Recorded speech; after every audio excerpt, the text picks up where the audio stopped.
Why is it that the Pakistani-Indian border seems, at least to me, from what I hear, and I don't hear everything, but what arrives at my point is that the Indian-Pakistani border is highly violent, and volatile, and India also has border disputes with China, and they're also problematic, but they're less violent, at least from what I see. Why that difference? Yeah, first of all, these are different histories.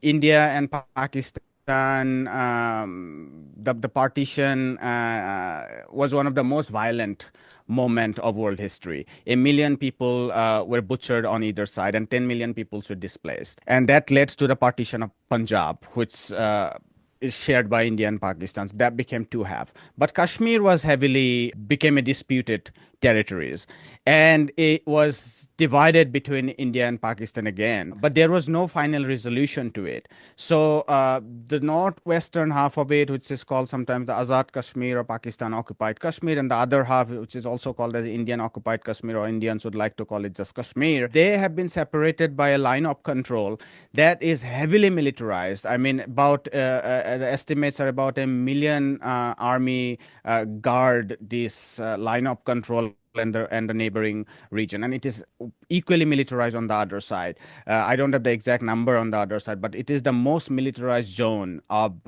in the world, and there have been repeated wars: 1948 major war, 1965 major war, 1971 major war, 1991 wars, and there are multiple incidents between them. And so that remains a very heavily armed border. India-China border story is completely different. In China was never the centerpiece of Indian nationalism. India was never the centerpiece of Chinese nationalism. It just happened that Brits had a huge empire in the subcontinent, and they had a unequal relationship with Tibet.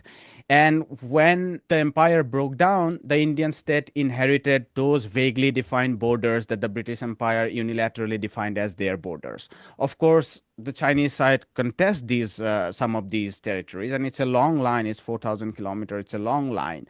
But it is not part of a war. It is part of resolving a border which was because there was an empire which break down, and you need readjustments and acceptance on both sides. So I think it's the different history. India and Pakistan were part of the same history, which broke down huge massacres, and that's not China and India. China and India were separate right from the beginning, and so that should be seen more as a border conflict. But India and Pakistan is much more ideological. It has a deeper history. That's the story. Thank you for that clarification. How do you see the current Modi government and the ruling elites in Pakistan? What are their political motivations to engage with the conflict as it stands today? Yeah, I mean, there are hardliners in Pakistan as well, and their institutions behave differently. So if you look at the army, it would, of course, have to take a hardline position because it cannot come up as a soft institution. That's precisely vindicates their existence. But by and large, within the political establishment, going right up to Prime Minister Shahbaz Sharif and the media, major media outlets like Dawn, Pakistani journalists, and others, which are very respected in general, they have been very outspoken about maintaining restraint, and I think that's very logical because Pakistan cannot afford to go into a war with India at the moment. Their economy is at a terrible state, and India is a much bigger power. Even if you go by realism or self-interest, that's a very logical argument. But yeah, within the elite media establishment, there is a much greater voice of restraint on the Pakistani side. But if you are talking about social media, if you are talking about much more low-level politics, religious groups, then of course there are all sorts of varieties. The story on the Indian side is that the Modi government represents the Hindu nationalists, and so they cannot even come up as a soft party, and given that there is the death of 26 tourists. So they are bound by their own politics. So they just can't back down. And there has been this series of things. There was this attack again in 2019 at Pathankot, and India decided to cross the border and, apparently they eliminated terror establishments across the borders. I mean, that was the story. Pakistani media says that that's not true. They just dropped it on the mountains and forests, but we don't know the truth, of course.